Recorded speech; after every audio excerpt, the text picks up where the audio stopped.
What's up, guys? It's Matt Garabedian, and you're here on another episode of the Phenom podcast. And today I have a very special guest with us. I have on the show today Prince Amukamara. How you doing, Prince? Doing well. I'm doing well. I was worried if you're going to say the last name right or not. Did I butcher it? Was it No, no, okay? you said it well. Awesome. Well, Prince, if you don't know, is a professional football player in the NFL. He is a Super Bowl champion. He's got that on his resume, which is awesome. First round draft pick. You're selected number 19 overall by the New York Giants in the 2011 draft, which is another huge accomplishment, and that's amazing in itself. I think, Prince, you're going into your 10th year in the NFL or ninth year? 10th year next year, correct. Wow, and that's another huge deal because I'm sure you know this, and if you guys are listening out there, from what I understand, the NFL means not for long, right? So to do 10 years in the league is amazing and such a huge accomplishment. And Prince, you just finished your season with the Chicago Bears, right? Yep.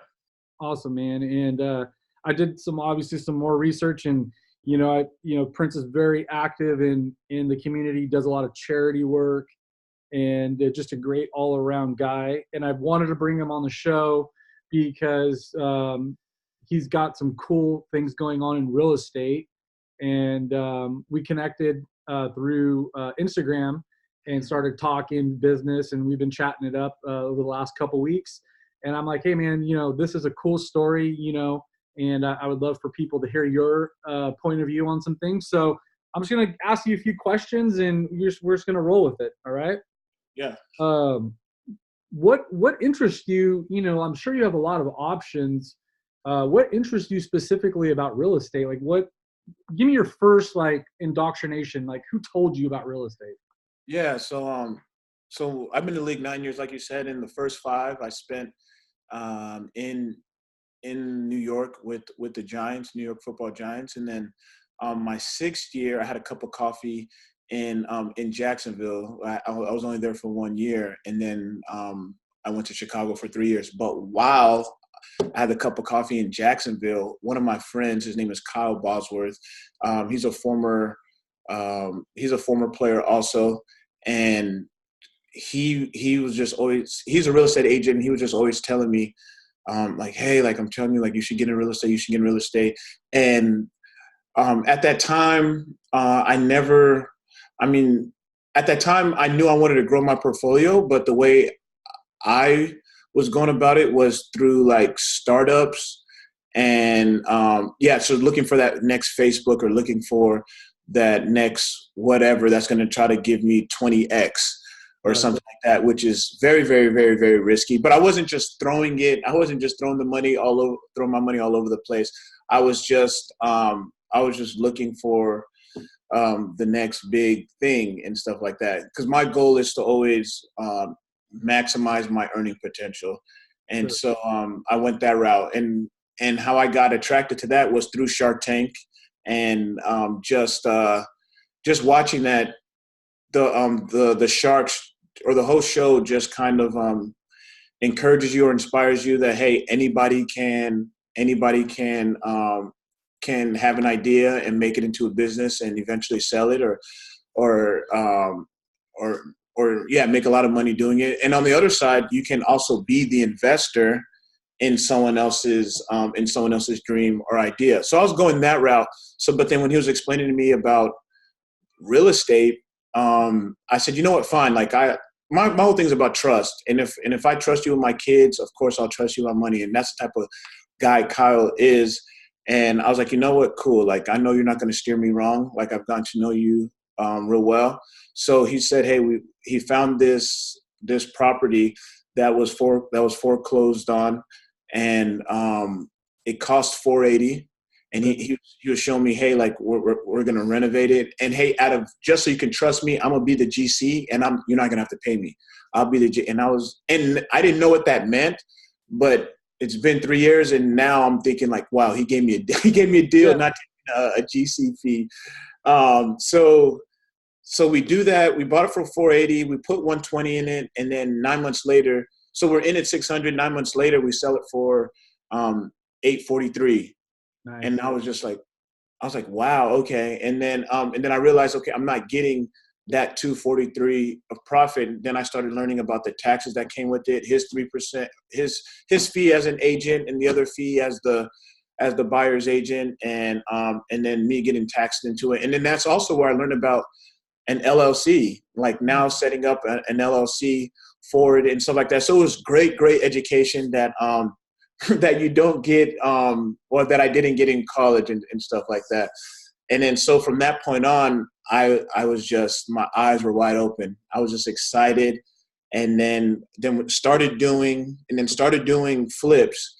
And then after that, I don't know, somebody introduced me to podcasts, and then I just started listening to podcasts, and then I heard about multifamily, and then now I wanted to get, now my cravings was doors. I just need to get Yeah. as many doors as possible. So then I started buying apartments, and I started buying them in Jacksonville. So there's so when I played with the Jaguars, so Kyle has a great relationship with a one of the guys in Jacksonville, one of the workers. So then anytime a new guy comes in for like just to be on the team, he just funnels them To you. into my unit and stuff like that. So it worked out well, and and the Jaguars, I hope, are going to be there forever and stuff like that. So so it worked out well. And then so I started buying those, and then and then after that, I moved in. I'm from Arizona, and then so I started working on some stuff there, and then moved a little bit over to LA. And then as of lately, I've been learning more about private lending and how that's a way to make your money work for you. And so yeah, like a couple years ago when I was in Jacksonville, a guy told me like, hey, you need at least 7 streams of income and stuff like that. So Seven streams of income. yeah, 7 streams. That's what he said. So I don't know how true that is, but that's the way I've been going about it. That's awesome.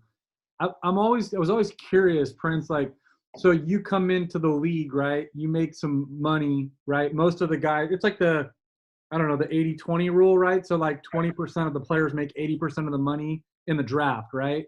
Right. And so you're one of the guys that's drafted in the first round, so you're making real money coming into the league. Now, who advises you on what to do with your money? Is that your responsibility to seek out counsel? Does the NFL educate you at all? Like, how does that work?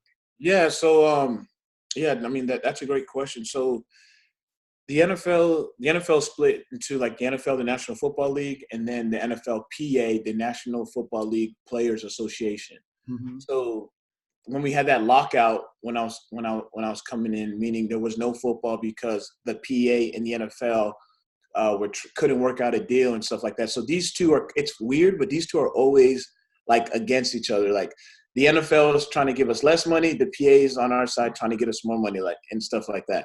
But we're trying to get together. But I think the NFL kind of does their job in educating the new guys, the rookies. They have a symposium, meaning it's like orientation for the rookies, and then so does the players side. They have their NFLPA rookie symposium, and that's when they educate you about agents, educate you about financial advisors, educate you about social media, about everything you're about to walk into in this new life and stuff like that. But yeah, I mean, it's funny. Like when I was on a team, I remember guys say, "Yeah, I just have my money go straight to my college checking account," and I was like, like what? And stuff like that. And I mean, even like about like the 401k, right? Like the NFL has the best, if not one of the best, it has the best deal where you put, I think the most we can max is, I want to say 18, and then the most they do is 24. Okay. So every time we give 18, they put 24, which is like a no-brainer. And guys, some guys don't even take advantage of that, which everyone's entitled to their own reasons. But yeah, to answer your question, the NFL and the NFLPA educates you on getting a financial advisor, but at the end of the day, it's your decision to take the advice and actually get one or not. And so when you, I'm assuming you obviously hired a financial advisor right out of Right. the gate. Yeah, I So, went through. Yeah, I went through. I mean, I went through.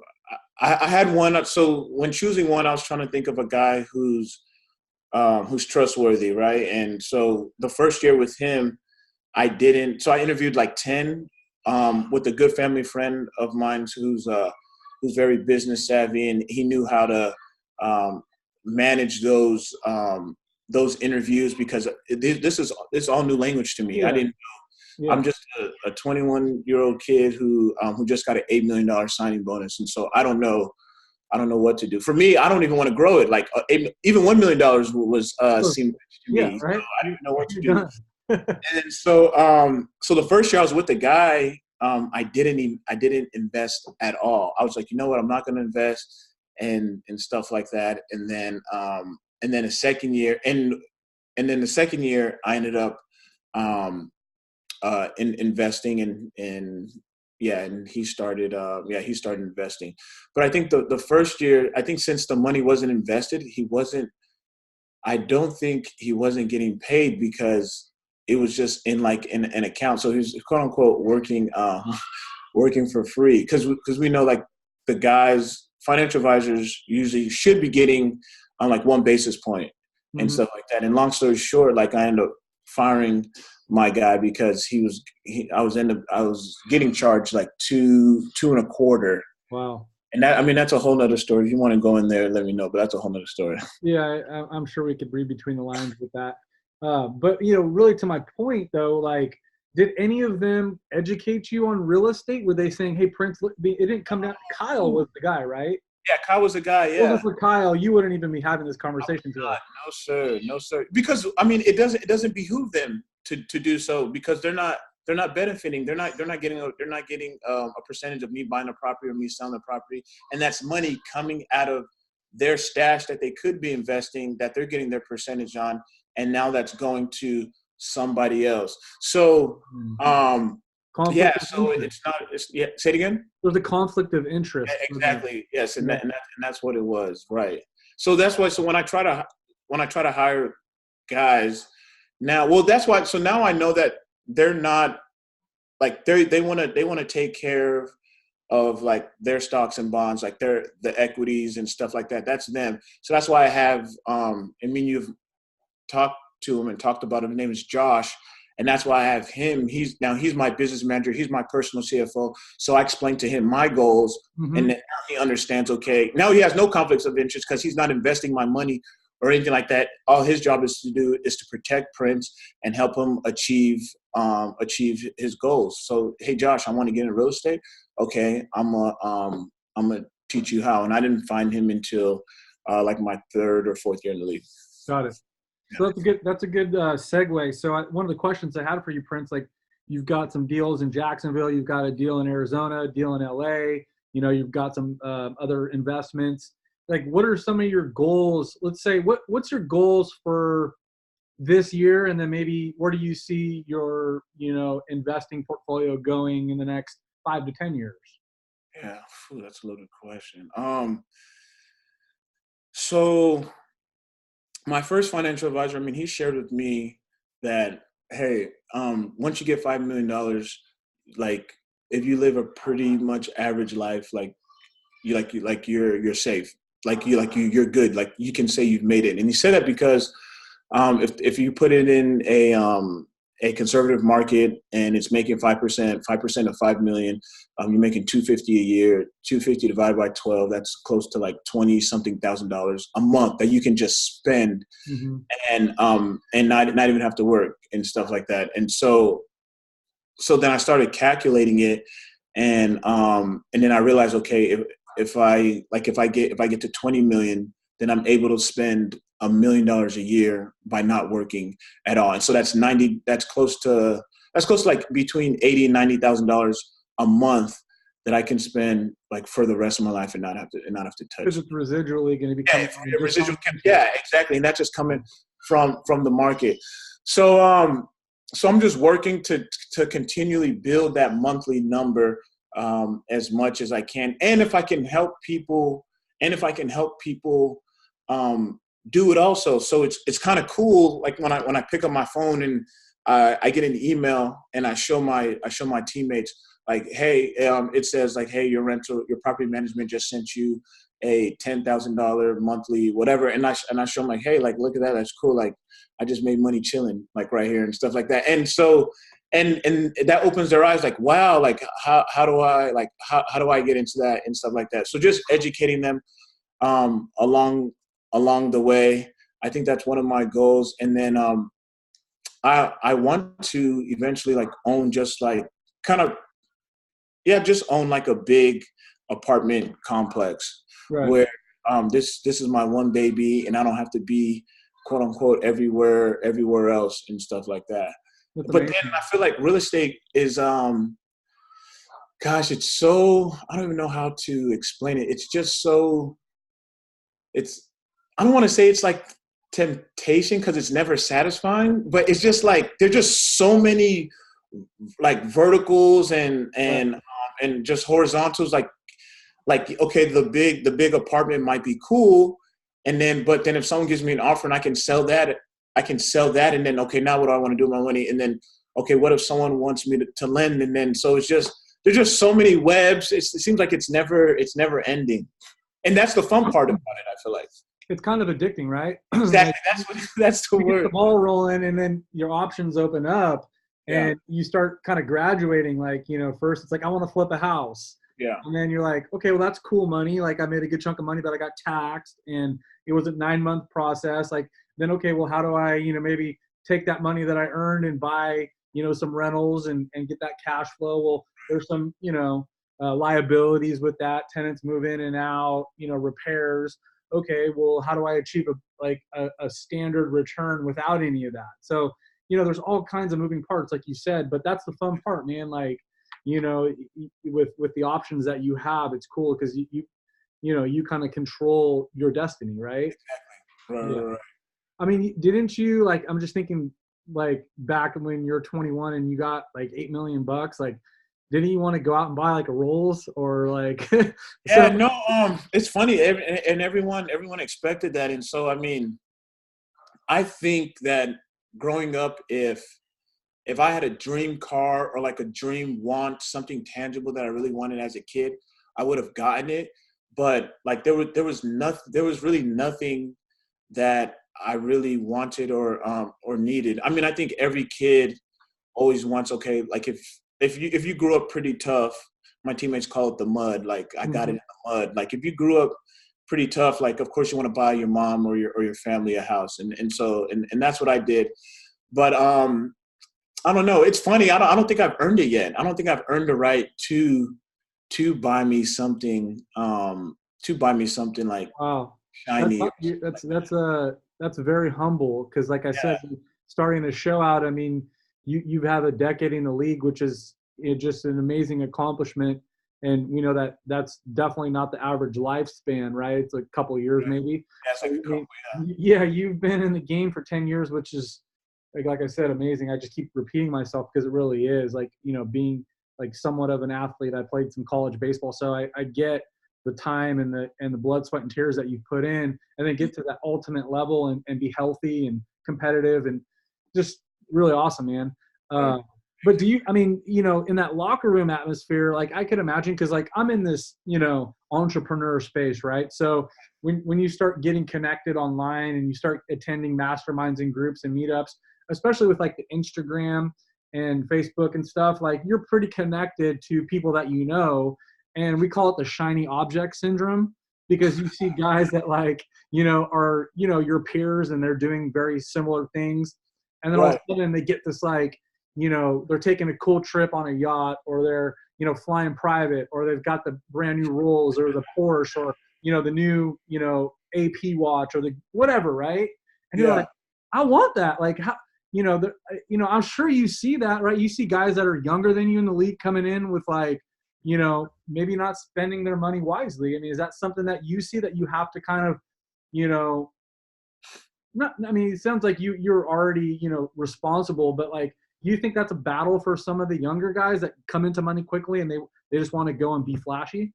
Yeah, I mean, I think it just goes back to um like where they're from, or just how they grew up, or what's speaking to their lives. Like, Yeah. if like, you have to think about it, like, if growing up, if all you see is guys like wearing chains and having sweet whips, it's like, and to you, that's making it, Right. right? There you go. And so you're thinking like, okay, when I'm able to get that, like, that means I've made it and stuff like that, and or it's just cool to them. But it's funny. One of my teammates, um, he said that he buys nice whips and wears all the jewelry and wears it back at the hood he grew up to show those kids, hey, it's possible. Like, to show, like, kind of like, to inspire and motivate those kids. Like, hey, I came from where you came from. I was on the same streets you were, and look at me. I'm coming back to show you. Like, look, I got out, and look at me. Like, I'm made it and stuff like that. But it's all. I mean, but it's all like, everyone's entitled to their opinion. I mean, like, you're gonna put your money in that, and I mean it, and to me, like, that's how real estate kind of messed up my mind now, because anytime, like you mentioned, Lamborghini or whatever, or even like some of my team, like my boy Odell, right? He has this new, like, I think the Rolls Royce truck and stuff Yeah. like that. And I'm thinking like, man, like, I could just get a house with that, and I could just be turning that and stuff like that. But his money is different. And I mean, and he could get that, as can I. But like, why buy 250 for a car when, like, that's a house that you can get maybe $2,000 a month for. So that's how my mindset is. Like, if I'm gonna be driving in something that someone could be paying me $2,000 a month for, it doesn't make Well, sense. well, what about buying that asset and then having them pay you rent to pay for that truck?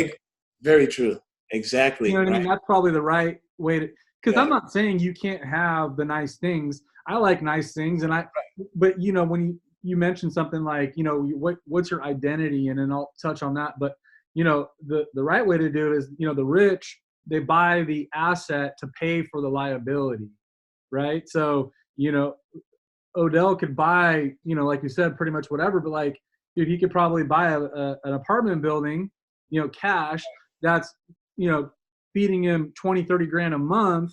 Right. And he could probably just, finance the car. Like, why put your cash in that? Like, let the rent pay for that. Right. Right. Exactly. Get Right. the Right. best of both worlds. 100%. 100%. Yeah, so it's interesting. And I mean, I think, like with the sphere of influence that you have and the success that you're having and will have in the future, man, you could definitely help a lot of people make impact. Because I mean, I see, we've all seen like very successful, famous athletes that made tons of money and then went broke, right? Yeah. So it was like, where did they go wrong, or were they advised poorly, or did they just make poor decisions? And it's tough to see that, but I think it's very important. Like, God has His hand on you for having your friend there to say, hey, man, there's another opportunity, there's another way, and that Right. just gave you that avenue to explore, and then it became real for you, and now you're off and running, and now you're, like you said, it's like it's kind of messed you up because you're just continuing to think about the growth, which is, I Exactly. think it's all good. No, you're exactly right. And and you can still get broke in real estate. So you still can go broke in real estate, because I think I saw a story about, I think, Mark Brunell. I Hmm.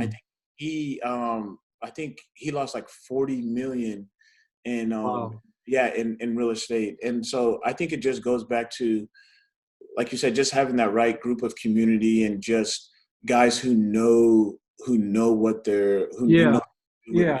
Because I that. think in real estate, where you get in trouble is when you buy on speculation, right? Exactly. So you're saying like, I'm going to buy this, and develop it because I know, the economy is going to be good. The freeway's coming in here at some point, or, Right. I'm going to build out these buildings, and I'm going to have, like, think about like these developers 15 years ago developed these huge, commercial storefronts thinking like a Best Buy was going to move in, they would never leave, right? Well, like Best Buy is like, it's on life support because of, Amazon came in and, they're the biggest retailer in the world. Everybody buys stuff online. So, when's the last time you saw a Tower Records? Right. At that point in time, that developer's like, oh, I got Tower Records, man. They're going to be here forever. You know what I mean? Or a Blockbuster or whatever, right? Like you just never know where things are going to change. So I guess the point of that is, you guys listening out there, you make your money in the buy. Exactly. And that's a huge rule to understand in real estate. You make your money in the buy. So if you buy right and you have an exit strategy, more than likely, I mean, there could always be something that could go wrong that's unexpected. But if you're buying right and you have an exit strategy, you're usually pretty safe. Exactly. Right. So, that's just a little bit of, advice that I would give. And I've seen my share of stories, and I would just, really just caution people out there. Don't buy on speculation. Don't get the shiny object syndrome, because you can get shiny object syndrome in real estate, right? Thinking like, well, I flipped a few houses, now all of a sudden, I want to go buy a high rise downtown Chicago. Well, like, you don't know the first thing about a high rise building, right? So stay in your lane, learn your niche, and then, grow gradually, right? That's the way to do it. So cool, man. That's some great stuff, Prince. And so I'm going to seg a little bit, and I just want to kind of dive a little bit into like, you're the athlete, right? So like, my one question it is, and this doesn't have to be for an athlete per se, it's just anybody that's on top of their game, that's like striving to be the best version of themselves, the best person. Like, what motivates you the most today? Like, what's the motivating thing that gets you up every day? Jeez.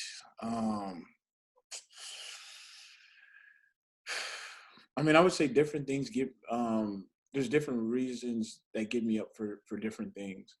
I mean, just knowing, like, for example, like my kids, right? So just knowing, like, just wanting to set that example and be that example for them. Like my son and my daughter always ask, Daddy, where are you going? Where are you going? And I said, Daddy's going to work. Daddy's going to work. And they say, for what? And I said, so I can make money. And then he said, for what? And I said, so I can buy you toys. He said, oh, you're going to buy me toys? And so I'm trying to build that concept, like you don't like, money doesn't come from trees. Like I've heard that since I was young. Mm-hmm. And so, like, you have to work in order to get what you want. Like, I heard, I don't know if I heard it on your podcast, but somebody said, do what you have to do so you can do what you want to do.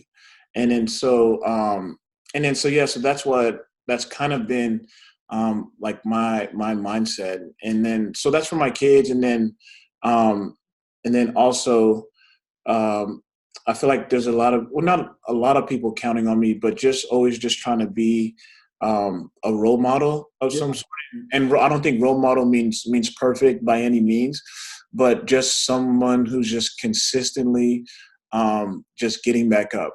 Like in this life, like, we're all gonna fall and stuff like that, but just be the one that's on their feet. Like, of course, it's like, you're gonna get knocked down.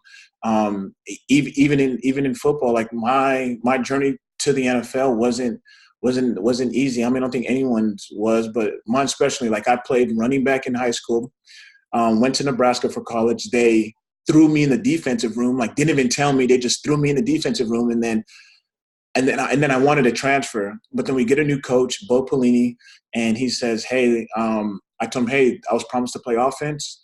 Like, I want to go to offense. He said, you can play offense if you want, but I think you'll I think you could play DB for us, and you could play for a long time. And I mean, 9 years later, like, I'm still here. And so I think a lesson from that is, when adversity comes, like, you don't run, you look at it in its eye, and you stare in its eye, and you fight. You just keep going. And I'm glad I did that. I could have went the easy way out. Like, I remember I told you earlier, I got offered to Fresno State. They wanted me to play offense, and I could have transferred there, but just trusting my coach and taking on the new challenge, it really helped out. No, that's a great point, and it brought me to this thought. It's, if you had the wrong mindset, right? Like you would have been like, man, this is happening to me, right? Like this is my luck. Like, why is this happening? Like this is not fair, or this is not what I signed up for. But I think, you're absolutely right. Like life happens, and there's always adversities, temptations, roadblocks, whatever you want to call it. And, a mentor of mine said, if we start shifting our mind and saying, these things happen for us Mm, and not to us. So right. God's giving us a message in the midst of turmoil or adversity, Right. right? At the time, you never thought you'd become I believe you became an All-American, Yeah. right? Draft, like the odds are, if you would have stuck at running back, probably not where you're at today, right? Maybe it doesn't happen for you.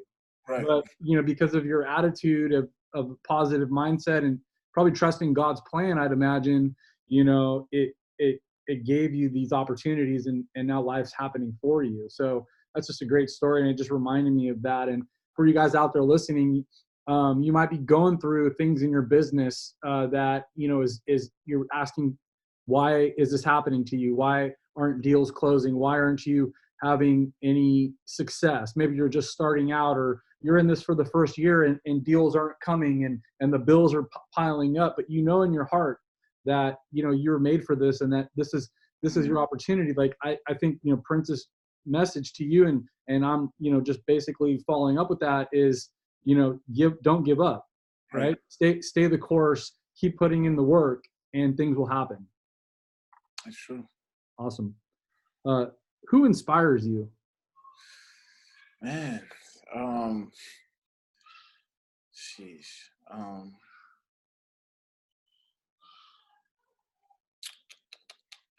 I mean,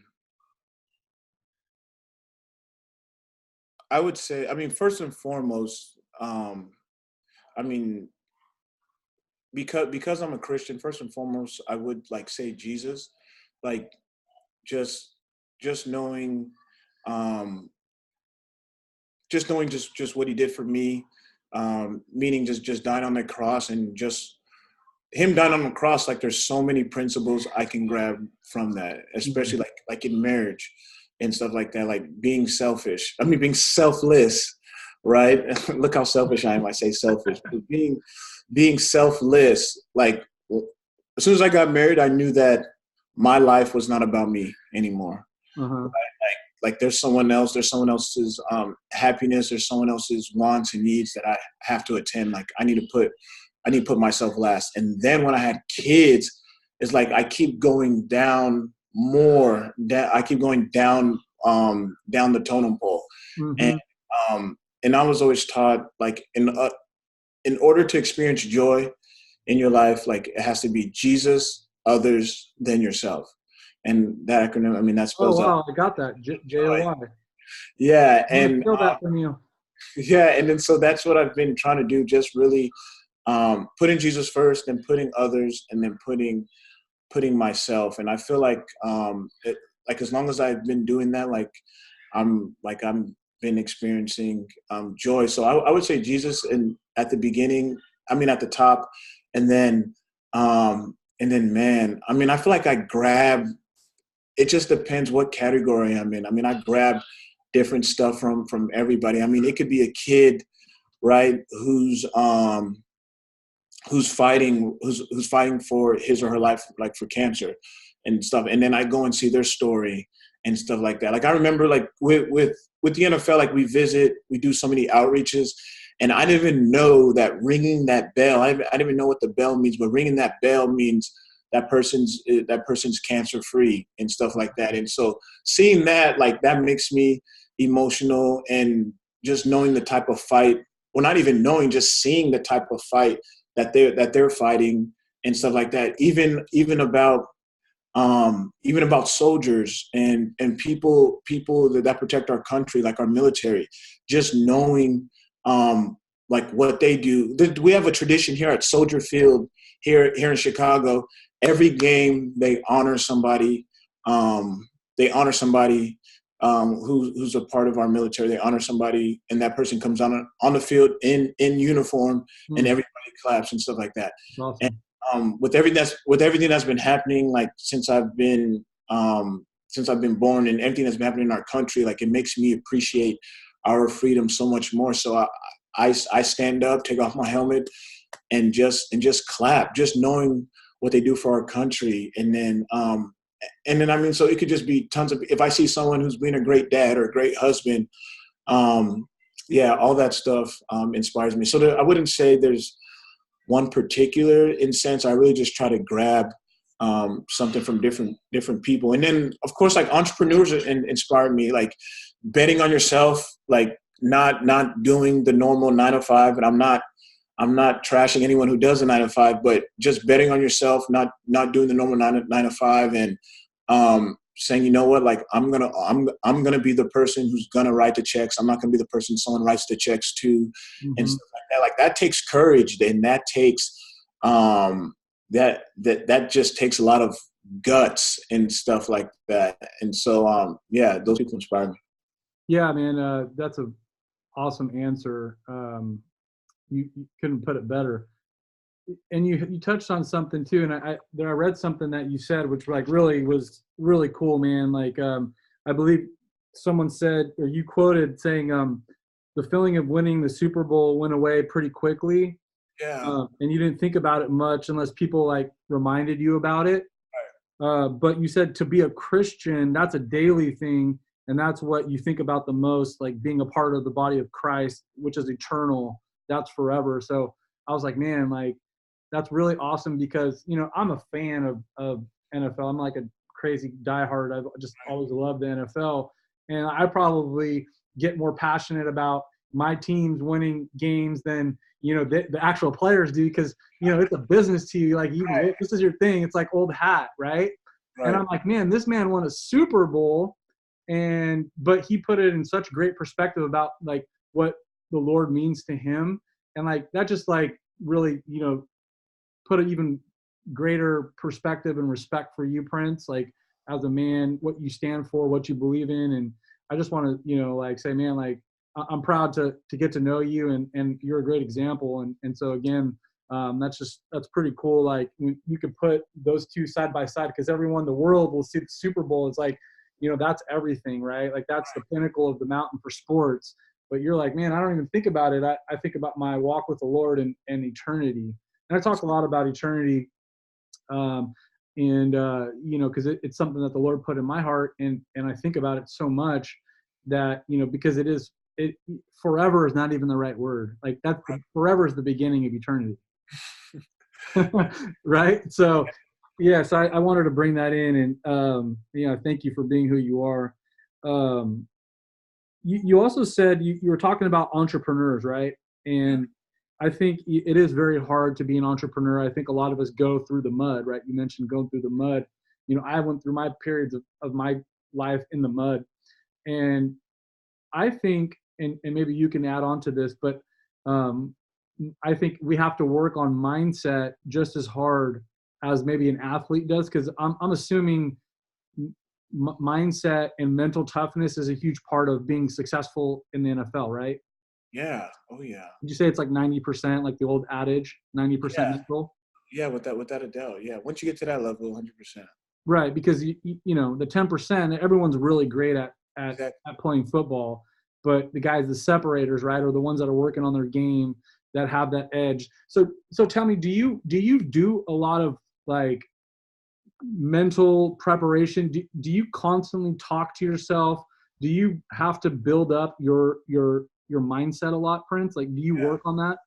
That's a good question. Man, I would say it's not something that I do exercises for, um, or practice. Well, I would say I subconsciously practice doing it. So, um, but I think my experiences, like my journey, has helped me for those big moments, like my past, my experiences, and like I remember in high school, like I love basketball. If I could be a basketball player, I would have been.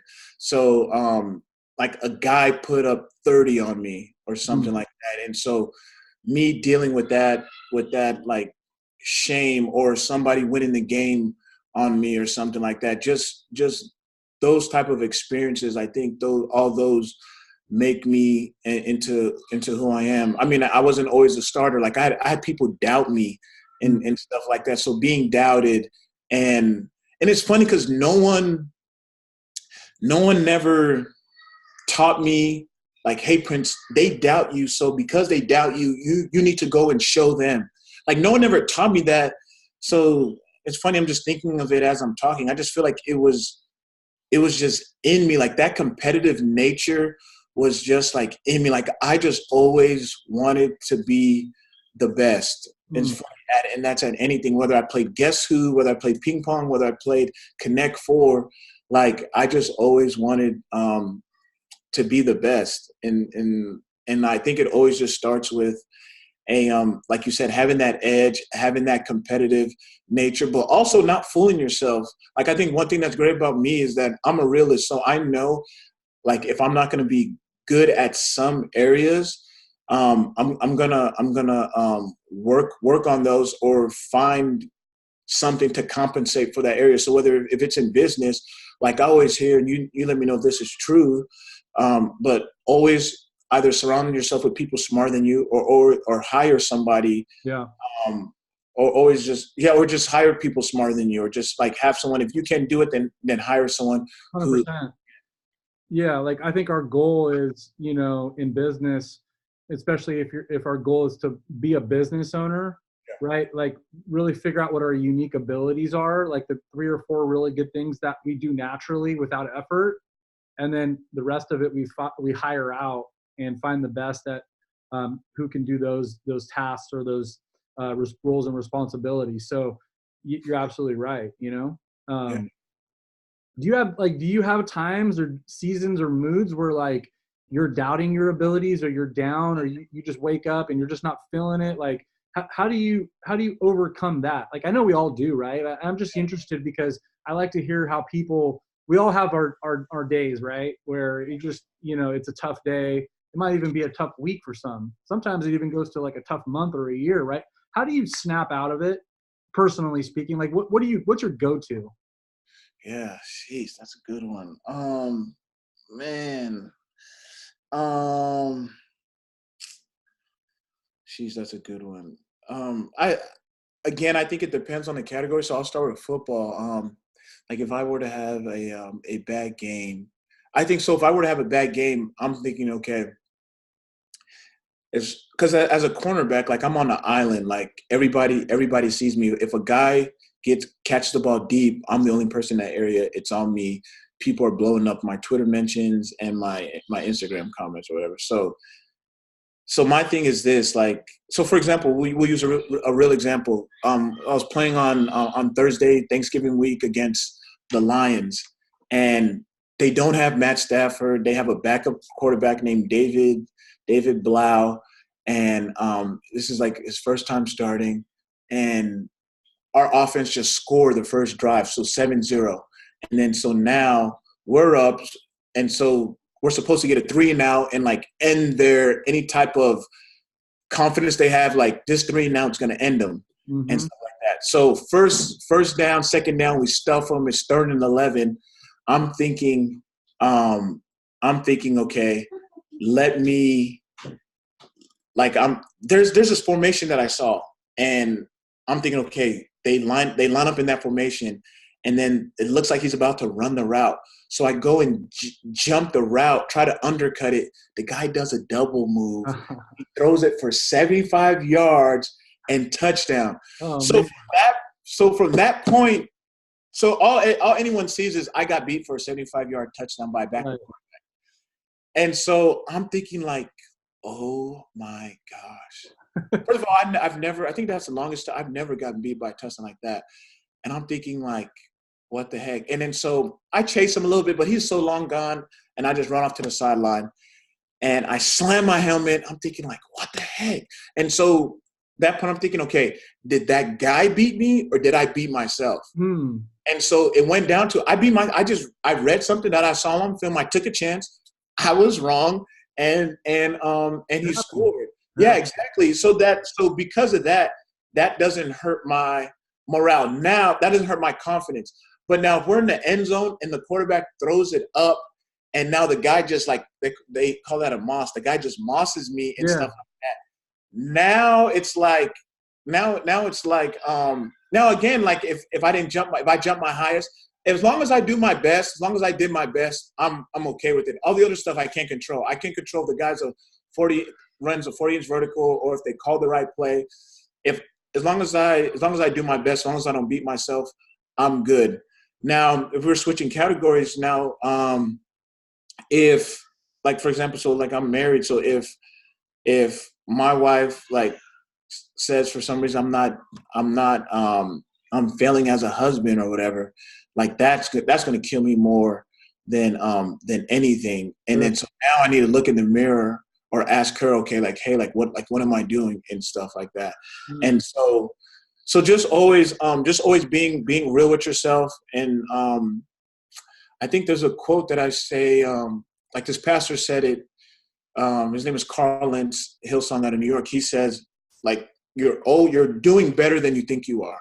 Mm. So no matter how bad that I'm doing, like just always remember, hey, like I'm doing better than I think I am. And not compare myself to other people. Like I don't like using the thing like, hey, like there's people who has it worse than you. Like the people, everyone always says like there's starving people in Africa who have it worse than you and stuff like that. But then at the end of the day, like I'm not in their shoes. I'm in my shoes, and like Right. my situation, it's all relative. Like my situation could be worse just for me compared to them. So I don't like comparing situations. Like that never makes me feel good. Like, oh well, such and such got beat for 100 yards and I just got beat by 50. I'm not worried about such and such. Like I have my shoes to walk in. Interesting. Yeah. I mean, that's a great story in terms of your mindset and approach. Because again, being at an elite level athlete at a very competitive sport, and you got, like you said, there's so much other pressures, man. It's like you're not only are you playing a sport, but you're playing for your livelihood. Like Yes. people are judging you, like you're getting roasted. I mean, there's people that no matter what you do, you're going to get hated on, right? Right. So there's sometimes like almost a no-win proposition.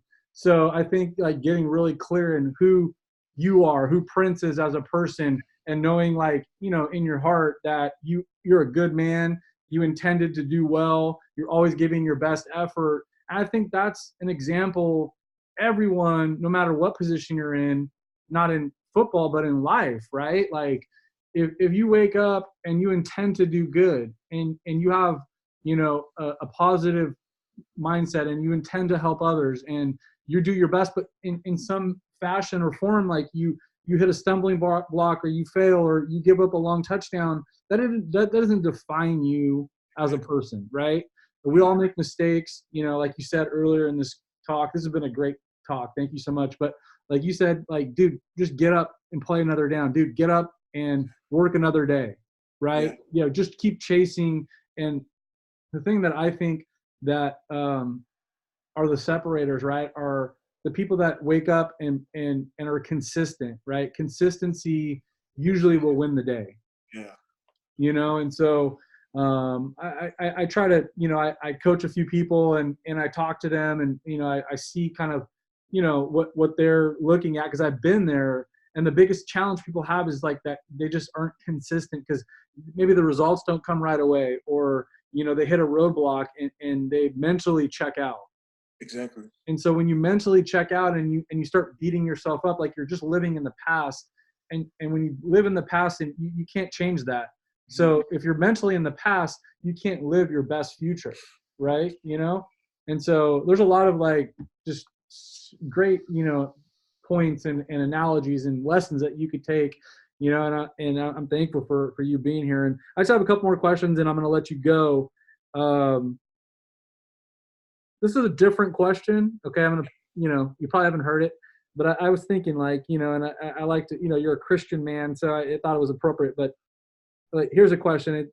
Take it for what it's worth. I mean, if you could ask God one question right now and get the answer, what would it be? Man. Take your time. Uh, It's a different one. I know. yeah, it is. What's one question? I feel like, excuse me, I feel like there's so many. Which one? It would probably be. Um, sheesh. To be honest, I don't. I mean, I don't even know if I would have a. I don't even know if I would have a question for God. Mm-hmm. Um, I mean, if because I mean, and you touched on it earlier. Like I never, like I haven't yet asked like why me, right? And I mean, in the Bible teaches like why not you? Like I mean, even the story about Job, right? Like Yeah.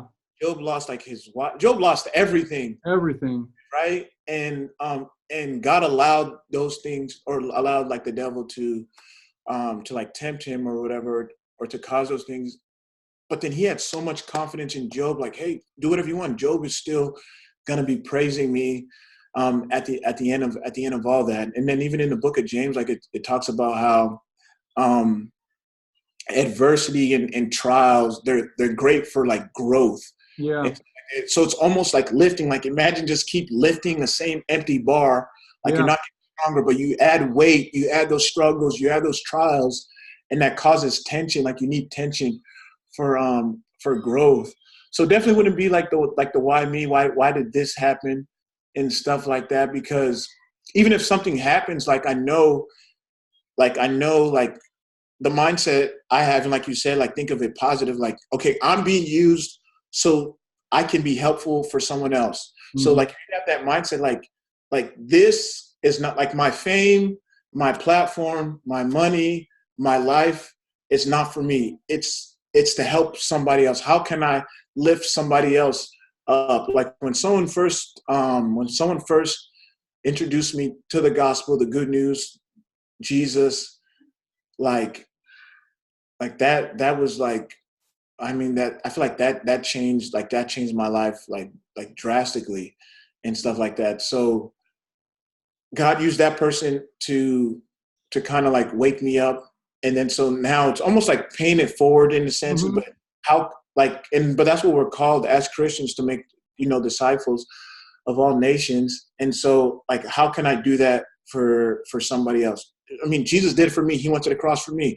Okay, Amen. how can I help um, somebody else? So I know I got kind of got off topic, but yeah, there wouldn't be, if there's a question, it would just be I can't even force a question. I wouldn't. Yeah, no, that's cool. You answered, and I was I just thought of this question last night when I was thinking about what I wanted to talk to you, and I was thinking about it, and I came up with, like, if you want to know what I was thinking, I was like, you know, if I was to ask him something right now, I would ask him, like, how am I doing a good job of serving? Mm, And you touched on it. It's like, well, how do we serve the Lord? It's like we're helping and serving others, right? Like, what can I do to proclaim you to others, and how can I be in service of others so that they can see you in me, right. you know?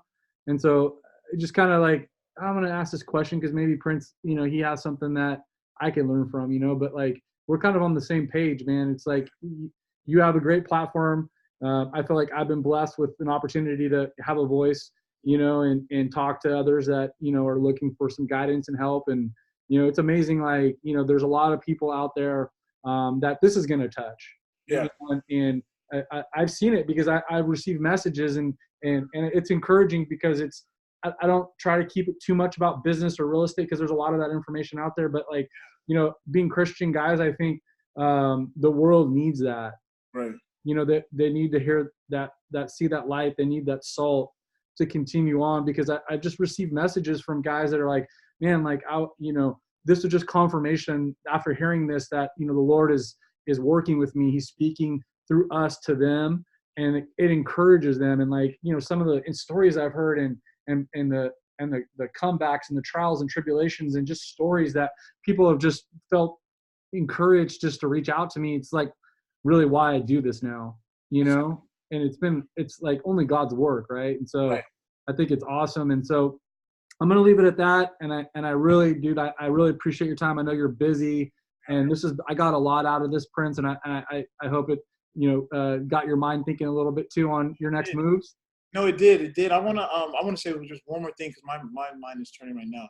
Um, you mentioned identity earlier, and I think that's one thing that's helped me tremendously. Like, of course, I care about football, and if I have a bad day, like I want to fix it, and I want to know, okay, like how can I be better? But at the end of the day, it goes back to identity. Like we're not defined. Like I'm not defined by my stat sheet, how many picks I get, and just like you're not defined by how many doors you have or what your bottom line is. Like we're all defined by like who God says we are. Like no one can tell us, no one could give us value or purpose besides God because He's the creator. And I heard this rapper Lecrae, who's a rapper who happens to be Christian, and Yeah. he did this one example where he had $100. He called a kid up. He asked the kid. He said he crumpled $100 and he asked the kid. He said, "How much is this $100 worth now that I crumpled up?" The kid said $100. He said, "Okay." So he threw it down. He stomped on it. "How much is the $100 worth?" He said, "It's still $100." Okay, so he spit at it and he threw the $100 to the side. "How much is the $100 worth?" The kid said $100.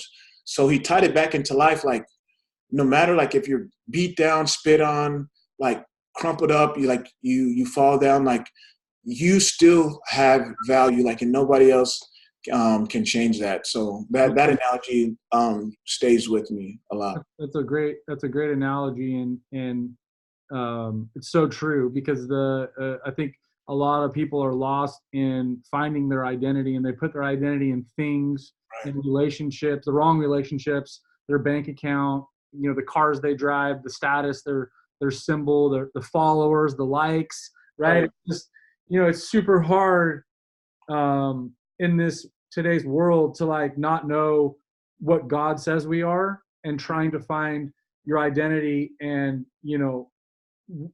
in other people's opinions, right? Instead of like going back to the word and says like we're a royal chosen priesthood, a holy people, God's own chosen people made after His own likeness, right? And so I just go back to that, man, and no matter what, there's hard times, there's bad days, but there's always blessing inside of them.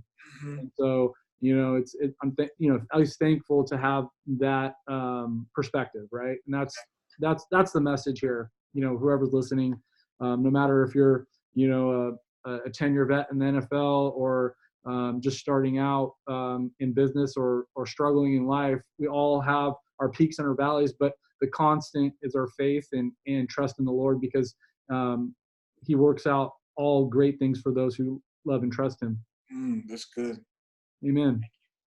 Thanks, Prince. I appreciate you being here. And guys, please do me a favor. The way that I kind of am able to get this out to more people is leaving likes, comments. Please share this podcast if it'll help someone. That gets us out, gets the message going. I don't make any money on this or nothing. Prince wasn't paid to be here. He's taking his own time to share his story and his message. And so, guys, please share it, and we would really appreciate it. And as always, guys, God bless you. Be phenomenal. Till next time, I'm out.